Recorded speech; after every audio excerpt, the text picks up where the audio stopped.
We interrupt this program to bring you an important Wayfair message. Wayfair's got style tips for every home. This is Nicole Byer, helping you make those rooms flyer. Today's style tip: when it comes to making a statement, treat bold patterns like neutrals. Go wild! Like an untamed animal print area rug under a rustic farmhouse table from Wayfair.com. Ooh, fierce! This has been your Wayfair style tip to keep those interiors superior. Wayfair, every style, every home. If your job at a healthcare facility includes disinfecting against viruses, you know prevention is the best medicine. And maintaining healthy spaces starts with a healthy cleaning routine. Grainger's world-class supply chain helps ensure you have the quality products you need when you need them. From disinfectants and cleaning supplies to personal protective equipment, so you can help deliver a clean bill of health. Call 1-800-GRAINGER, click Grainger.com, or just stop by. Grainger, for the ones who get it done. Breaking news coming in from Bet365, and it's no surprise. Same Game Parlay from Bet365 just keeps getting better. Well, it's even easier to make a bet. Choose from the most popular markets like hits, run line, totals, and home runs. So many to choose from. Download the app, start building your bet, and see why it's never ordinary at Bet365. Gambling problem? Call 1-800-GAMBLER. 21 plus only. Must be physically located in Ohio. T&Cs apply. BetOnline remains your number one source for all your sports betting this season. Everything from pro, college basketball, UFC, MMA, and more. You always find the latest odds, team matchup info, player news, and game trends at BetOnline. With live betting options, free contests, and live scores for almost any sport or game imaginable. BetOnline is truly the fastest and easiest way to bet all your favorite leagues and events. Head to the website today or use your mobile device to join and receive a 50% off welcome bonus with your first deposit. Make sure you use the promo code BELIEVE, BLEAV, to receive your awards. BetOnline.ag, where the game starts, was a proud sponsor of the Bossman Show on your radio.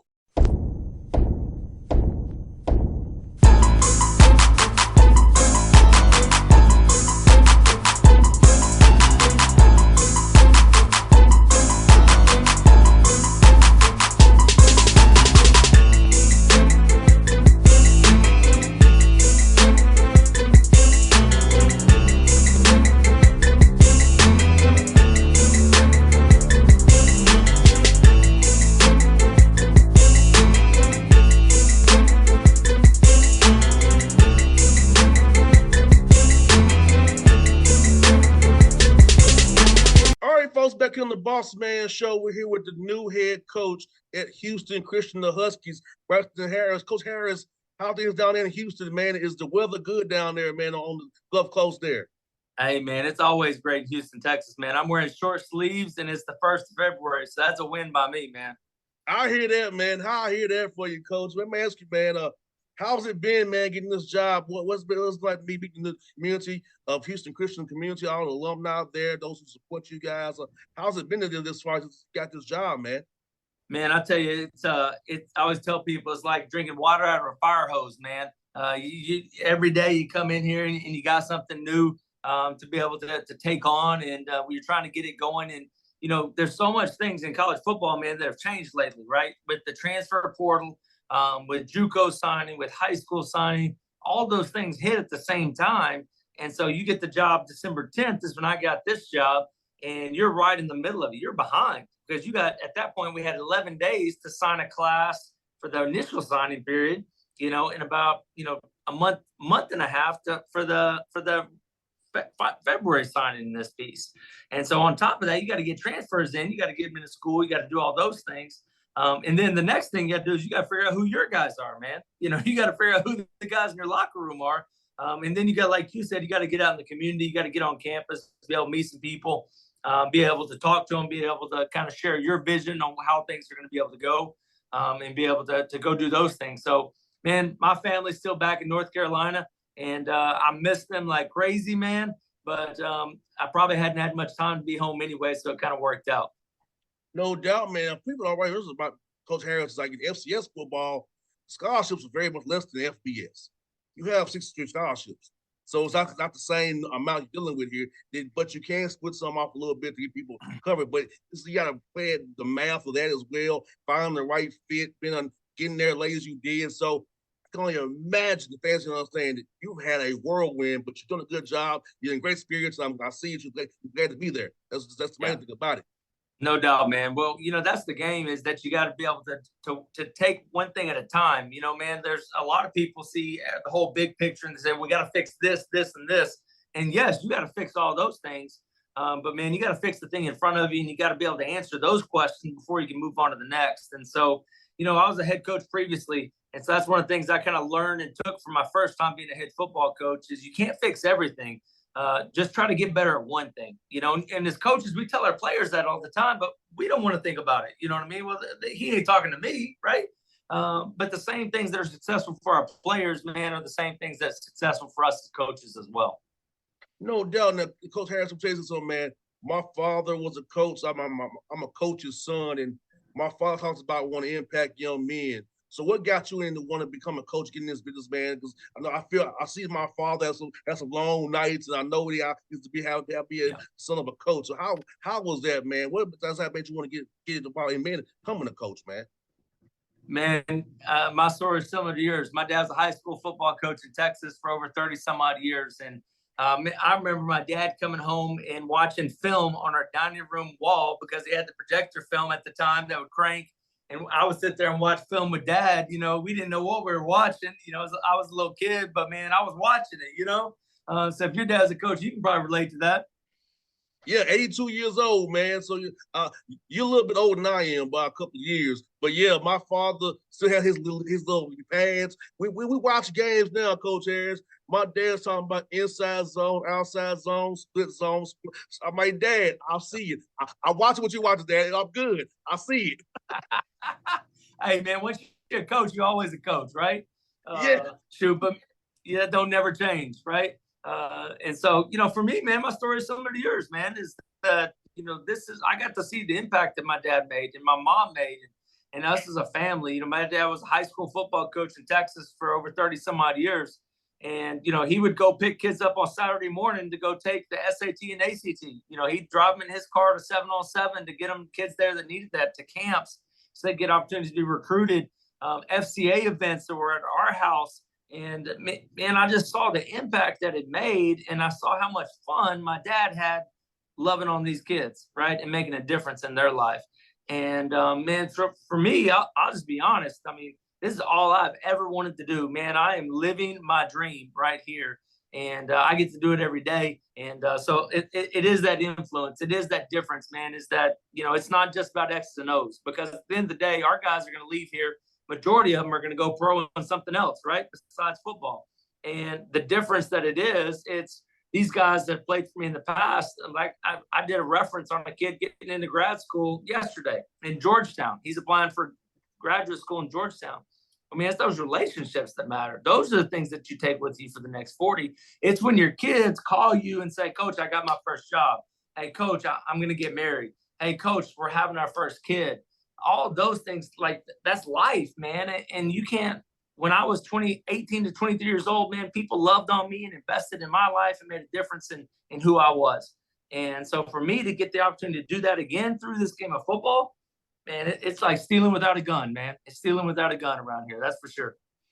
No doubt. Like you said, Coach, like you said, man, like it's so fun because for me, I was done in 08 playing football. I got into the media game, but I talked to my coach on Sunday night for 2 hours. Just ask me about the Atlanta Hawks, what's going on, is how happy he was to see that I left the field and got into them being in media. I'm doing this 15 years, man. And it's the best job where I can talk to guys like yourself, share stories, chop it up about sports, and I'm still near the game. Now I don't have any stress. I'm near the game, but I love it. So, it's a great thing, man. Yeah, you got to figure it out, man. I need to learn from you. Yeah, I'm trying my best, man. Let me ask you this, Braxton, man. So for you, what is the ideal Husky for your program? What are you looking for in a young man that you want to come into your culture to help build this? He's the Christian team. in the Southern Conference up to what you want to be going forward, man? Yeah, the first thing is that we want guys that want to get a college education. I mean, first and foremost. I mean, we're talking about a private school education in Houston, Texas, the fourth largest city in the United States. Talking about all the resources that are within 10 miles of our campus, all the connections, all the possibilities, all the internships, they're all right here. We want somebody that can come to Houston, Texas and go, man, I want this opportunity. And they want the opportunity to be able to, they see it for what it is. Too many kids in our younger generations, they don't see them as opportunities. They just see them as, well, this is what I deserve, right? The reality is we want guys that are grateful for the opportunity. Just like me as a coach, man, I didn't deserve this job. I didn't work hard enough to get this job. Somebody had to give me this opportunity. And I want to make sure that I treated it as though somebody gave it to me, not that I earned it in some right. Because if it's a gift, man, I'm going to be appreciative of that. And so we want kids that come to this campus that see HCU as a university as a whole, and they can see what they can value. They see how they can be able to grow. But then we also want them to see that they can play in the Southland Conference, which is great Division I football that gets 2 teams in the playoffs most years, that they can compete at the highest level. But we want people that live a life of gratitude in those spots. And so the 2 things we talk about in our program, man, are we want guys that can be accountable, and we want guys that can be persistent. And then we want to do those 2 things, accountability and persistence, with an enthusiasm that nobody else has ever seen, because everybody does the same things. I mean, you've been around ball your whole life, right? Like, you ain't going to go to a practice and go, man, I ain't never seen anything like that. That's crazy, right? Like, I mean, we think we got these great ideas, right? Like, but at the end of the day, it's all been done, right? So it's not about what you do, it's about how you do it. And that's what we're trying to get our young men to be able to see. It's about doing the things that we're asking them to do, with being accountable to each other, to be accountable to the coaches being accountable to them, but then also being persistent that, hey, man, sometimes jacket don't work out right. You still got to keep going. Like, just because it didn't work the first time doesn't mean it can't work the second or the third time. But you don't know that if you're not persistent to keep going in those spots. And then we want guys that are so excited about coming to work together with each other that, man, they've got a smile on their face walking around every day. The world, if people just smiled, man, just smiled, our world would be such a better place in that spot. And so we want to teach our young men that right here, right now. It's funny because she says, well, my dad says Braxton. He also talks about having a connected spirit on the field. His big thing was having a spirit that was connected on the field. If our spirit's connected on the field, we'll make plays. We'll get a fumble recovery. We'll get a tip ball. If our spirit is connected, it'll work out for us. This is my dad always used to preach every day, having that connected spirit daily. That was one of his messages to his team every day. No doubt. Well, it's funny you say that. Like, you're putting a staff together, right, as a head coach, and you sit there and you go, okay, you must have talked to these guys that you're bringing in. You must have talked about their offensive scheme, their defensive scheme, their individual, like how their teaching progression is, all that stuff. Hey, man, I didn't talk to them one time about X's and O's. I wanted to be able to do exactly what you said with our coaching staff. I wanted to be able to connect to these guys. I want to figure out why they're coaching football. I want to figure out what they love, what they don't love. Because that connectivity, I'm with you, man. It ain't about scheme. It ain't about X's and O's. It's about the connectivity of your organization. And if you don't have it with coaches, they can't model that to players, right? And so teams that are not connected, we got to look at ourselves as coaches and say, how connected are we in this spot? And so, man, I couldn't agree more with the connectivity piece. And I think it starts higher than the players. It starts with the staff, is how you put together in that piece. You got that right, man. The staff is everything. If you have a staff together, it does trickle down to the field.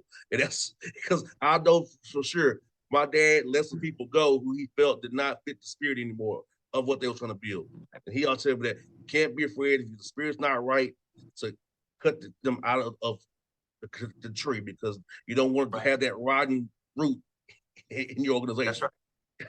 Well, and the thing is, too, is you look at it both ways. Like, you can't judge a book by its cover. I was fortunate enough to keep 2 guys as full-time coaches that I retained on the staff.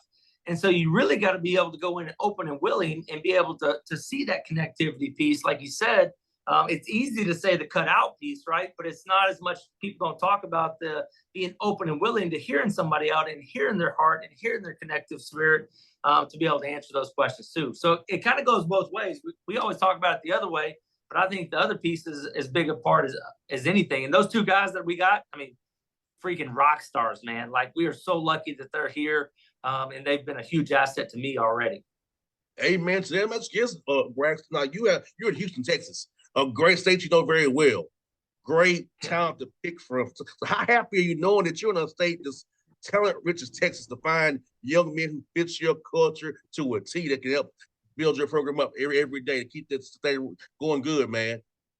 Man, we ain't got to go about 35 miles, man. If you drew a circle around our campus, you go 35 miles and drew a circle all the way around it, man, we'd have as much talent as we can. Now, the key is in Texas, and you know this, right? Like, everybody comes to Texas and recruits. So we've got to make sure we do a great job building relationships so that these guys don't get picked off by some group of 5 out of state, that we can compete with them. And the way we compete with them is the relational aspect. And it goes back to what you said, the connectivity piece. And so to your point, the connectivity piece, that carries over in all aspects of the program. It's not just players and coaches, it's the recruiting aspect too. And so we feel like we got an advantage because we're right here. And like you said, the talent is right here. And so our plan is we've got to design a recruiting campaign that keeps these kids here in the city and that keeps them on our campus so that we can connect with them starting in their junior year all the way through their senior year in the process. No doubt, like you said, man, it is so crazy you say that because in my recruiting process back in 03, 04, a lot of those guys who recruited me, some of them who still working today, they come on my radio show. Like, but we built a relationship as a 17-year-old kid. It's all your radio show. They'll say, "Yeah, coach, I do." And all the years they come on my show and talk because they came into my home and shot my father, my mother straight, shot me straight. Now I made the choice. I made it because of my grades, coach. I ain't gonna lie to you. I wasn't the best student in the world, but grades forced me to go to an FCS school, which is good for me. But just knowing that they shot me straight, they shot my parents straight. So now to have a show there, later we still had it. And they came on my show when I was building the show up back in 09, 2010. So like you said, connectivity piece, building that bond early, building that rapport, having that oneness, man. It's all just full circle, man. It's works yourself all the universe works itself out if you do the right things, put the right energy into the world, it'll pay you back tenfold. Ain't no doubt. And I can tell you 5-10 different stories of guys that you think when you cross their path that, hey, this guy can help me in my career, this guy can't help me in my career, and then all of a sudden the things switch. And at the end of the day, man, you know, I believe this, that the Bible tells you the truth, treat people right, you know, treat people the way you want to be treated. And we talk about that here. We got standards here, man, and the standard is do what's right.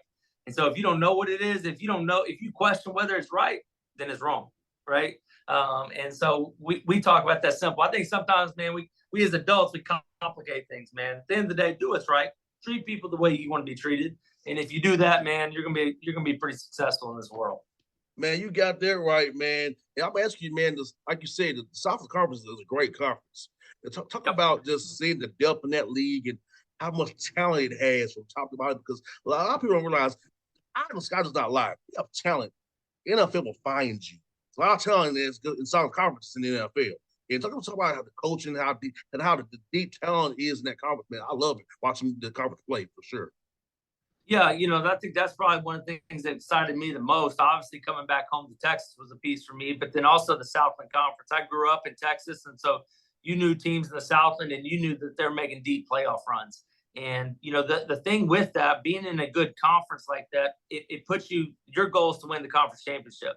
And so what you're doing is that you're comparing yourself with other really good teams. You're not comparing yourself to somebody that's not very good or doesn't have the commitment level. I mean, the Southland Conference is as committed as any conference in the nation to being successful in football. And so you look at the teams that are in it, you're comparing yourselves to Incarnate Words and Southeast Louisiana's and all these other people that are playoff teams. And that's what your comparison is. And so that's what our measuring stick is to be able to get better in that spot. But, you know, you look at it, I think all 4 teams in Texas this year got new coaching staffs. And so the turnover here is going to be big. So the piece is who can handle the transition the best, right? Who can handle the transition from one staff to the other and not just survive, but really gain ground in this spot.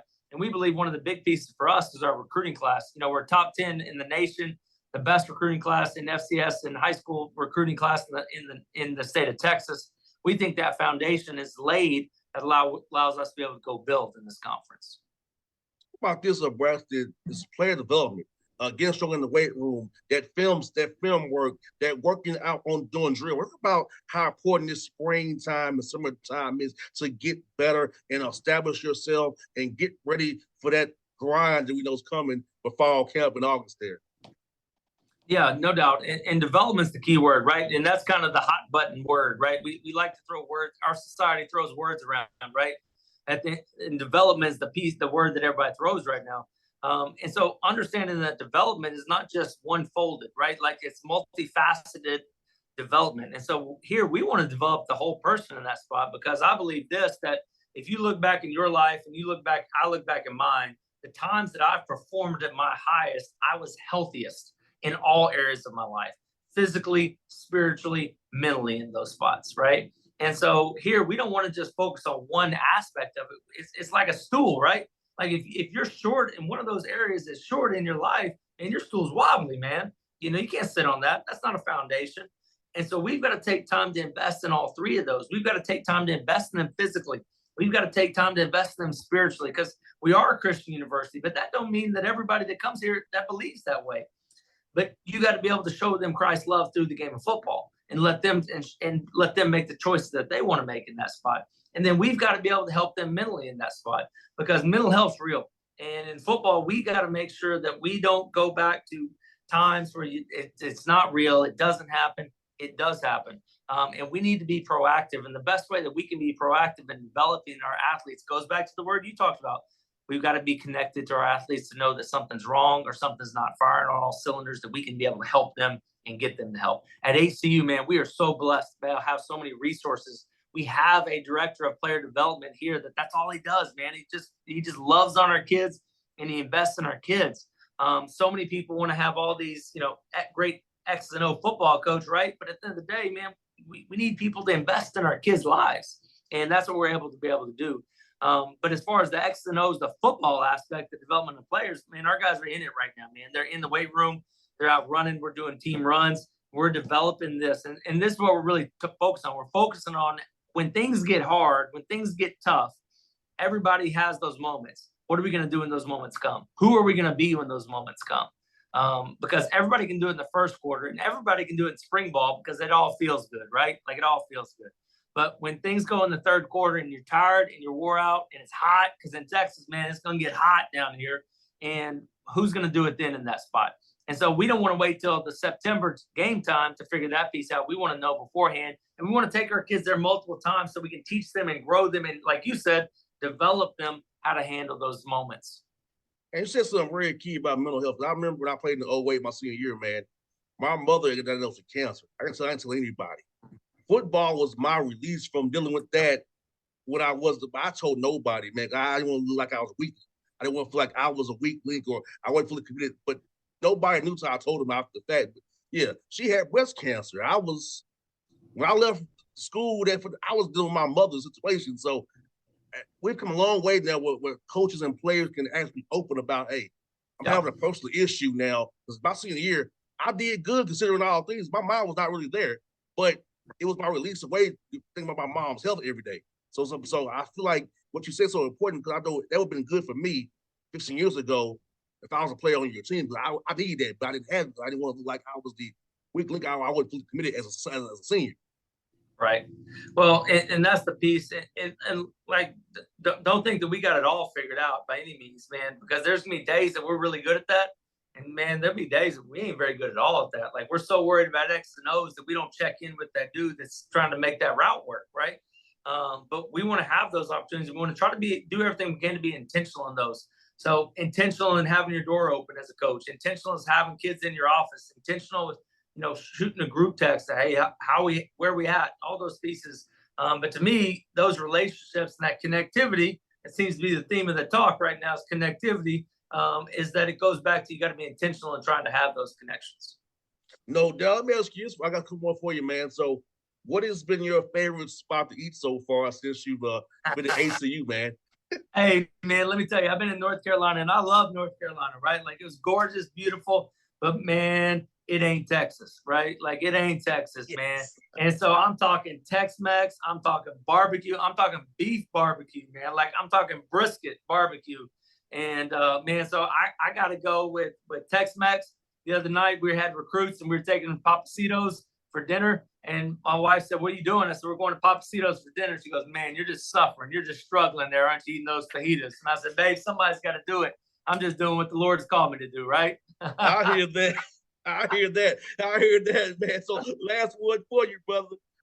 Who's been the coolest person you've heard from since you got this job for? As you give saying congrats on the job, and who's the coolest person to reach out to you so far?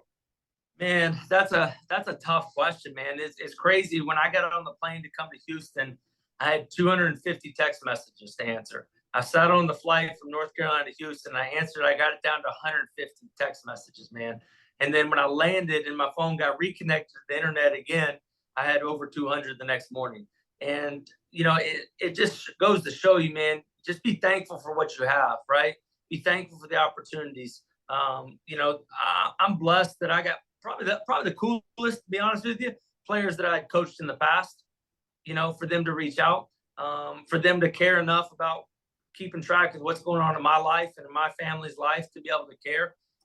If it wasn't for those guys believing in me many years ago, whether it's at Texas Lutheran University, whether it's at Howard Bain University, whether it's at Campbell University, and those I wouldn't be here today if it wasn't for those guys. That they believed in me and they gave me the opportunity to coach them. And so, those are the cool things, man, is that those people, they got nothing to gain, man. They ain't trying to do nothing, but it's just an authentic relationship. And man, you just can't beat that with a stick, man. That's good stuff right there. Yeah, that's impact, man. That's why I come my goal here, Braxton, man, with this show over these last 2 years is to be a servant to you guys. Give y'all a platform without bias, without narrative. Hey, just come on the show, have a true conversation without like I'm asking you like bullet pointing. I'm asking you, we're having a talk, man. We're having a talk, man. So that's been my goal in 15 years, man, this radio show, man, to be a servant that way. Give you a platform where you don't have to worry about bias or narrative. Just come here and sell your program to people. And hopefully this show is national and global.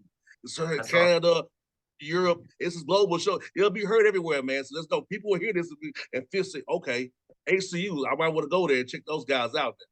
Hey, man, that's awesome, man. And like I said, I appreciate you giving me the opportunity. We just want to always make sure that we appreciate what God's given us, man.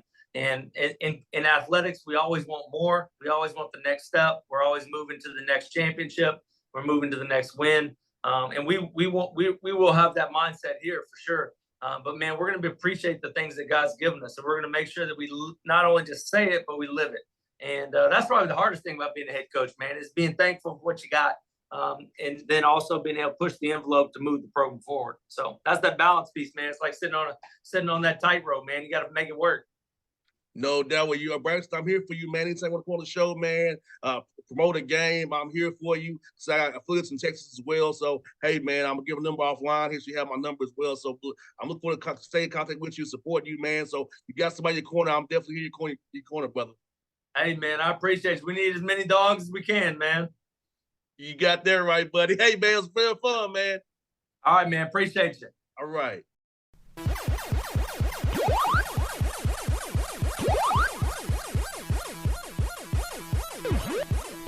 BetOnline remains your number one source for all your sports betting this season. Everything from pro, college basketball, UFC, MMA, and more. You always find the latest odds, team matchup info, player news, and game trends at BetOnline. With live betting options, free contests, and live scores for almost any sport or game imaginable. BetOnline is truly the fastest and easiest way to bet all your favorite leagues and events. Head to the website today or use your mobile device to join and receive a 50% off welcome bonus with your first deposit. Make sure you use the promo code BELIEVE, BLEAV, to receive your awards. BetOnline.ag, where the game starts, was a proud sponsor of the Bossman Show on your Radio. If your job at a healthcare facility includes disinfecting against viruses, you know prevention is the best medicine. And maintaining healthy spaces starts with a healthy cleaning routine. Grainger's world-class supply chain helps ensure you have the quality products you need when you need them. From disinfectants and cleaning supplies to personal protective equipment, so you can help deliver a clean bill of health. Call 1-800-GRAINGER, click Grainger.com, or just stop by. Grainger, for the ones who get it done. Breaking news coming in from Bet365, and it's no surprise. Same Game Parlay from Bet365 just keeps getting better. Well, it's even easier to make a bet. Choose from the most popular markets like hits, run line, totals, and home runs. So many to choose from. Download the app, start building your bet, and see why it's never ordinary at Bet365. Gambling problem? Call 1-800-GAMBLER. 21 plus only. Must be physically located in Ohio. T&Cs apply.